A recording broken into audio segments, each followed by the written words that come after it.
and specifically going into some of those indicators that Ellen talked about earlier, talking about them more in depth, about how we really use these to monitor outbreaks. But I'm also going to talk a little bit about how we use these to also assess, these indicators to assess what's happening in the community, what's happening in our counties, what's happening in our state, to really help drive our overall response as well. So in this session, we'll be describing some key approaches to monitoring outbreaks over time, and our ability to really use data to understand how our interventions are working, how our overall response is working.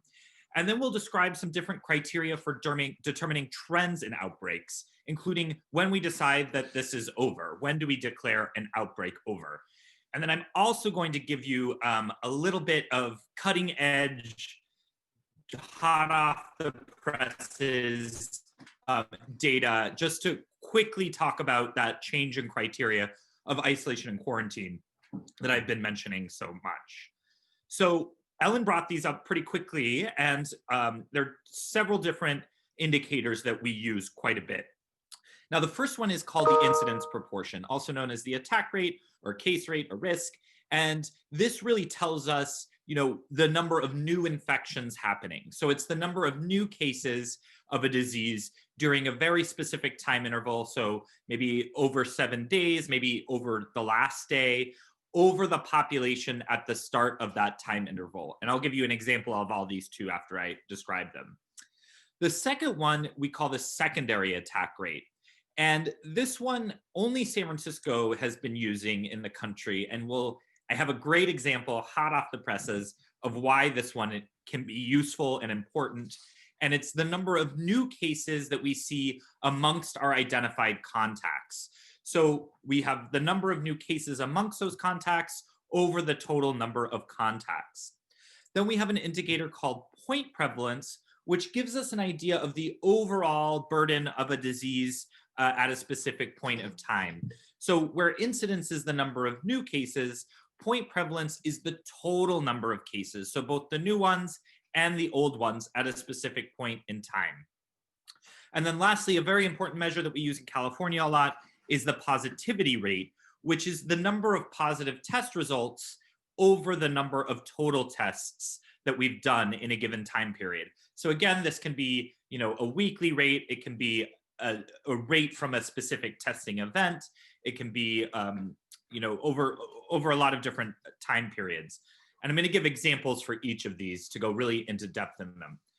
So the first one, our attack rate or our case rate, can be displayed in a couple of different ways. It can simply be a proportion, which is an attack rate.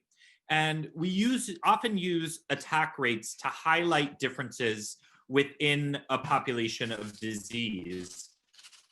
Like, for example, kind of classically in outbreak management, we use this a lot in foodborne outbreaks to try to identify commonalities and risk of, in every Epi 101 course, there's always this scenario where you're at a picnic, you have different foods, you see which people ate which food and calculate attack rates based on what food they ate. And it's always in every Epi 101 course I've ever seen, it's always the potato salad.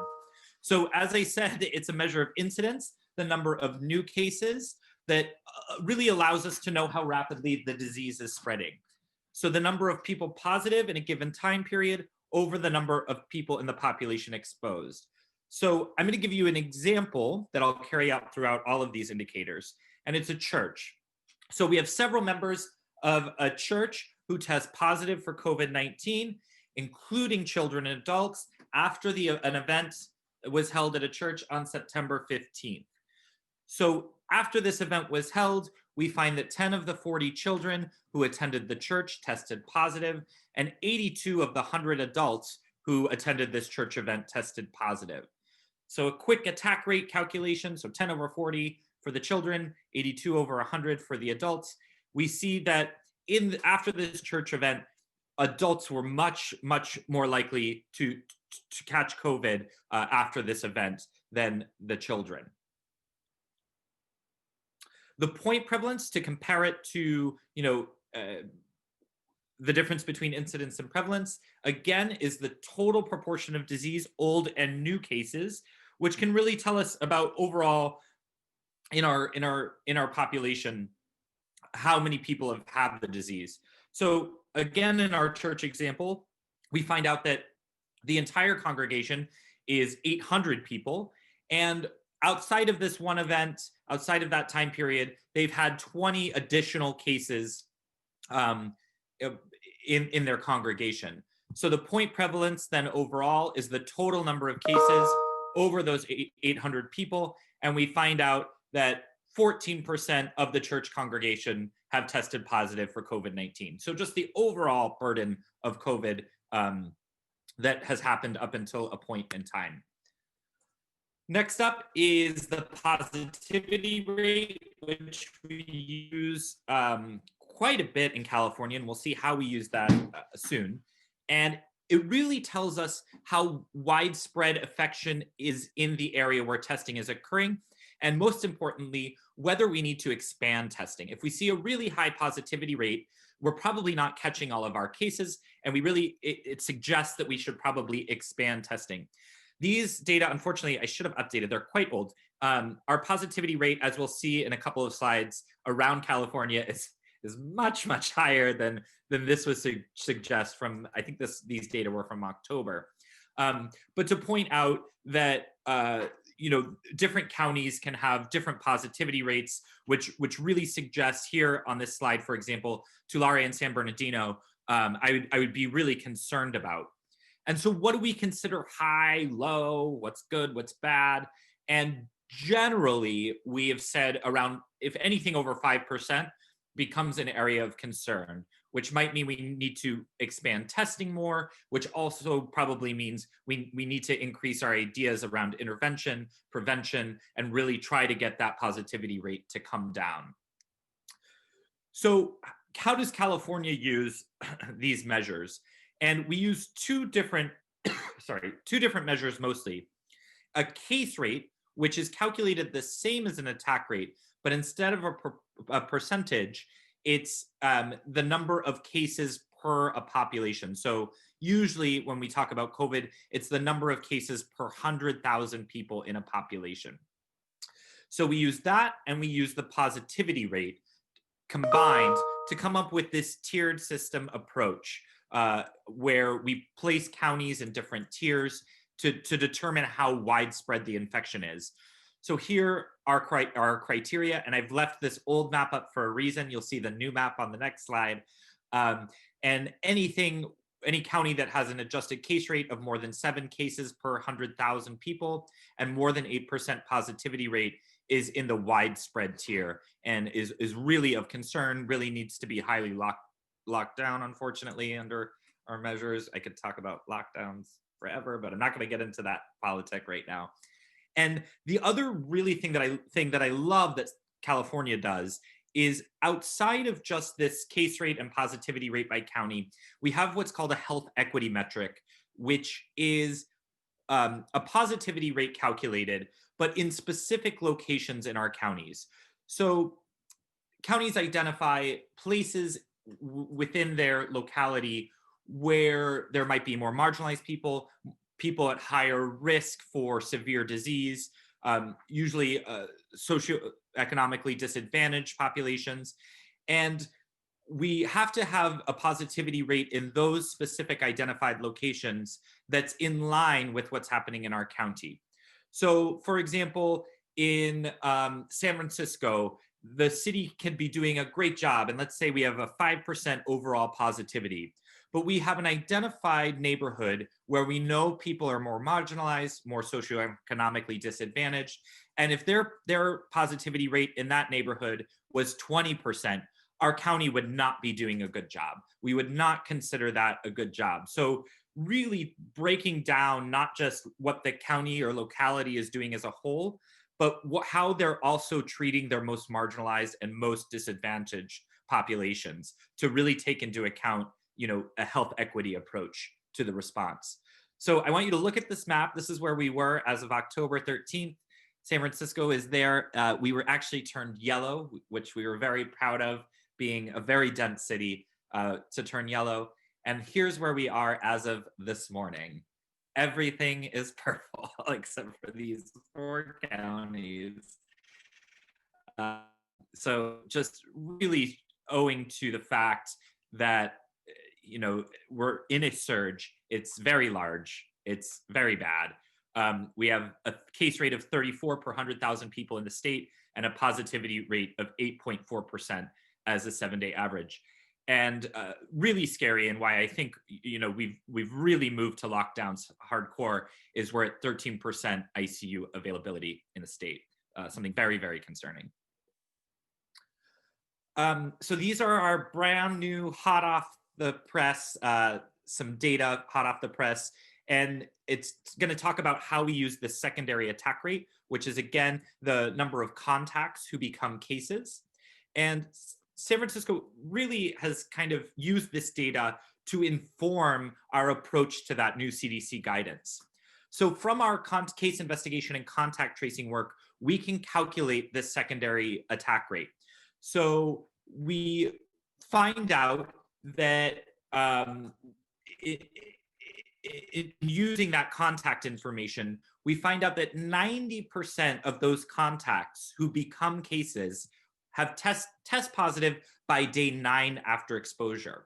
So a majority of our contacts who end up becoming cases, a vast majority of them, test positive within 9 days. So thinking again about that 14-day quarantine, by day 9, pretty much all of them have tested positive by day 9. So that thinking about that new guidance, maybe that 14 days is a little too long, and using data to really inform our decision making and our processes.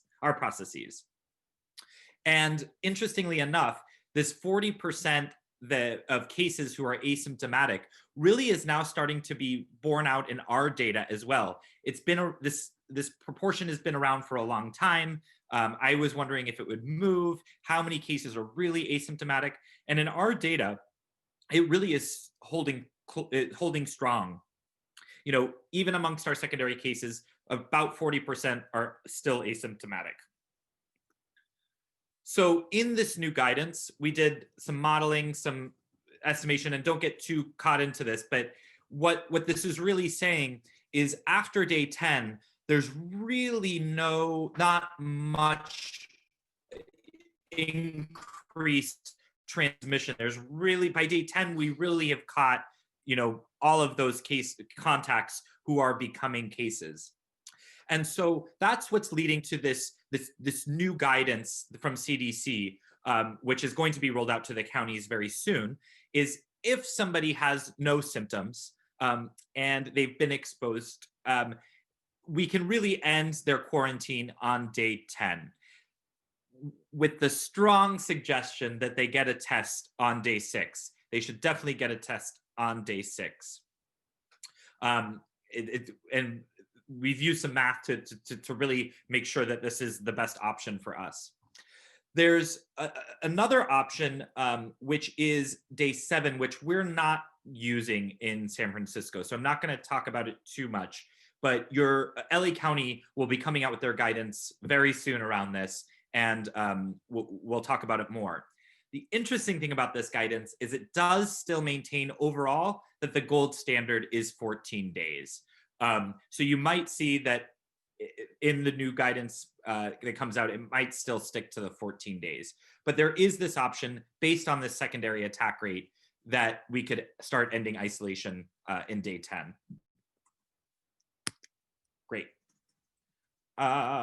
We've talked about site risks. So when we're talking with sites, what is the important data that we need to have them report to us? What are we asking them for? And so really what I like to see is a lot of sites and jurisdictions I've seen just get a case list from sites. They just ask for the cases that are coming in, and then they kind of do case investigation with those, and that's it. But what I really like to see is I like to see even what tests you're conducting. How many positive and negative tests have you conducted? Send me that information. I get an idea of your positivity rate. I can get an idea of how quickly it's spreading. I can get an idea of how well our testing is doing. Are we testing everybody? Are we testing no one? As an example, when we did that epi curve, you saw that there was that lull in a week. And if they had just been sharing cases with me, I would have been like, okay, that week there were no cases. But then when we looked at the testing data with it, we saw that they actually weren't doing any tests that week. So that's probably why we didn't see any cases. And then it looked like the outbreak was over, but we weren't testing anyone still. And they had just tested one day, saw 4 negative cases and said, okay, we're done. And so that's not good. So I really like to see all the tests conducted because it really gives me a better idea of what's going on. Then another really important thing, especially if, and I don't think LA County needs to do this, but especially in locations where they're conducting their own case investigation and contact tracing work, a lot of counties don't have the capacity to do it in certain settings, so they have facilities do it. Correctional facilities will often do it themselves.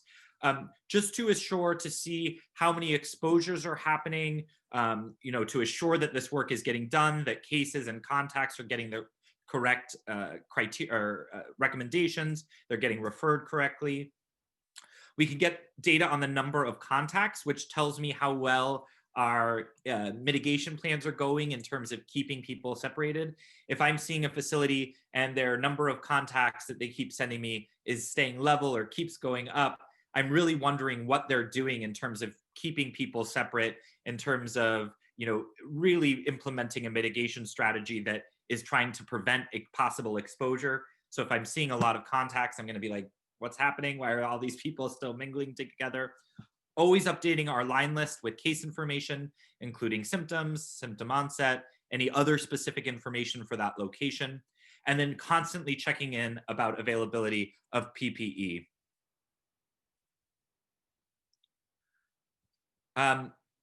Really important is in all locations that we work in Outbreak Manage is really assuring that facilities are doing repeated screening over and over again. And so this can look very different depending on your location. So for example, skilled nursing facilities usually have a lot more robust, a lot more kind of surveillance testing going on, especially in an outbreak where, because it's such a high risk population, we're really trying to, quickly identify cases. Somebody in my group brought up in a skilled nursing facility, they were testing every 2 days in an outbreak scenario. So even better, trying to get those cases identified for a long time, or very quickly rather. We really want to also think about, when, for example, in a school, we might set up a mass testing event where we can really get our population at risk somewhere where they can easily get tested for free, immediately referred for services if they need it, and thinking through what that mass testing event will look like to assure that people are distanced. Hopefully it's some sort of drive-through scenario where they're just driving in. It's a convenient location to people, and working with locations to assure that people know to come to the mass testing event, so that the school sends materials out to parents and students about, we're having a testing event next Tuesday here at 4 p.m. Here are the rules for coming and getting a test. And really maintaining this relationship with our facilities, with our site liaisons, with our community, to really assess what their needs are. Do they need more enhanced testing? Somebody brought up in the chat about rapid tests versus PCR, and PCR is still really the gold standard. We're doing a kind of a pilot study here in San Francisco using the rapid tests in a very specific context, and including those results in our case investigation and contact tracing, and seeing how well that works. In my personal opinion, I would love if we got rapid tests everywhere and we were doing more of a surveillance testing strategy, even though the rapid test isn't as good as the PCR test in a very population level. If you were conducting, massive amounts of testing, that wouldn't worry me as much as it does for the rapid testing in more targeted settings. It's not as what we call sensitive or specific, and so you get some false positives and false negatives. So I see there's a question in the chat as well. The rapid test, it looks for antigens. So it's testing for kind of your body's response to the disease, versus PCR testing actually looks for DNA from the disease, and it really tells you if the disease is actually present. So the PCR test is kind of the gold standard. It's what goes to the back of your brain, and it's what most use, and it's currently the definition for a COVID case. Great. So I want to return to this dashboard from UNC Chapel Hill. And now that we've learned about these 4 different indicators, we see in this dashboard really everything presented. So we have the epi curve up here at the far left, and then we have our cumulative positive cases to date. So we have our epi curve on the left, and then these cumulative positive cases to date are our prevalence, you know, what we talked about, that attack rate, or our case rate, or sorry, our point prevalence. So as of February, or total cases since February 2020. Then down here with this pie chart, we have our positivity rate, where we really can see over time how many of our students were testing positive, and also how many of our students were testing. And then what's really interesting is we can compare this. They also include how many people are on campus. So what is our total population at risk? And what really concerns me, this is from an outbreak they had in late August. What really concerns me here is they had this outbreak in kind of the middle to late August. And right as the outbreak was happened, everybody left campus. So what would really concern me about this, we see, you know, the population of the campus dwindling. It's like COVID's rapidly spreading and everyone leaves and goes home into their communities. And I'd be so concerned that they were taking COVID with them from this outbreak and then going into their communities. But then they also include here our availability of PPE, which we say we need to keep checking in on, connecting people if they need it. So we see here they were all in the green. They had proper, you know, supplies of PPE. And then they also have the status of how they're doing enhanced cleaning. And they're doing great. They're fully maintaining and doing enhanced cleaning. So just from one dashboard, I have like every indicator that I would want to see generally for COVID. And I can have a situation status pretty much immediately about what's going on the campus. And just to give you a hint of how they're doing now, they haven't had another huge outbreak at all at UNC Chapel Hill since then. So what is our point? What do we do with sites? And I asked an outbreak manager from San Joaquin in September, I was like, what advice would you give? And she said, oh, you just have to nag. And it's continuously assessing the situation with sites. It's really checking in on them, you know, going through repetitive questions sometimes, making sure that the prevention measures are holding, that they're working. Are they still being implemented routinely? What new gaps have appeared in our mitigation or prevention strategy? And how do we address those gaps?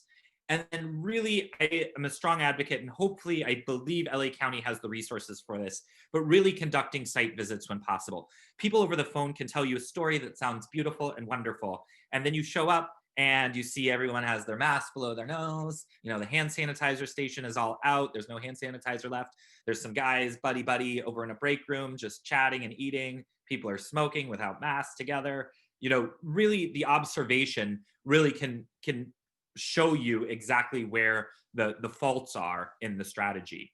And as Roz said, you know, if you can't conduct a site visit in person, get on a Zoom, get on FaceTime, and have somebody walk through the facility for you.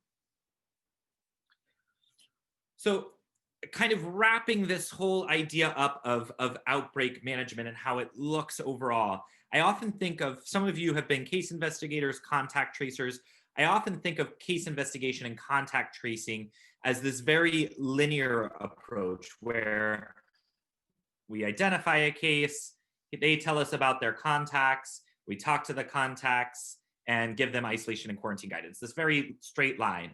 And then sometimes those contacts become cases, so we go back to the beginning of that straight line approach. In outbreak management, it's much more circular, it's much more intertwined. We're consistently doing a lot of steps all at once, but in general, we're starting with our assessment and communication with site, figuring out what they're doing, figuring out what the burden is in their facility of their disease, how many cases they have. We're developing a line list off of those cases to really organize our data together. We're connecting them with testing if they need it, and really thinking through the best testing strategy for that site. We're doing our contact investigation or sending it to a CIACT team for our more community contacts. We're continually educating the site and reassuring the site and helping the site figure out what the needs are. And while we're doing this, we're also going back and finding new cases and continually assessing the situation. So even though we're moving along in this circle, those other steps that come before it are also still happening while we're monitoring. We're doing site visits if we can. Then we implement our interventions based on all the information we've learned. And again, still doing, our case investigation continuously, all these previous steps. We're providing any results and referrals we can. So like isolation and quarantine hotels, if we can offer financial resources for people to effectively isolate and quarantine. We're, getting people connected with cleaning supplies, with PPE. We're getting them with tests, etc. And then we're really reflecting on what we've done, what referrals we've made, what interventions we've implemented, and really trying to figure out what holes still exist. What are our next steps? What do we want to continuously monitor? What are our important indicators that are going to tell us if a plan is working? And just constantly rethinking through our strategy with our sites, rethinking through where those weak points are, and trying to plug the holes in the dam, so to speak.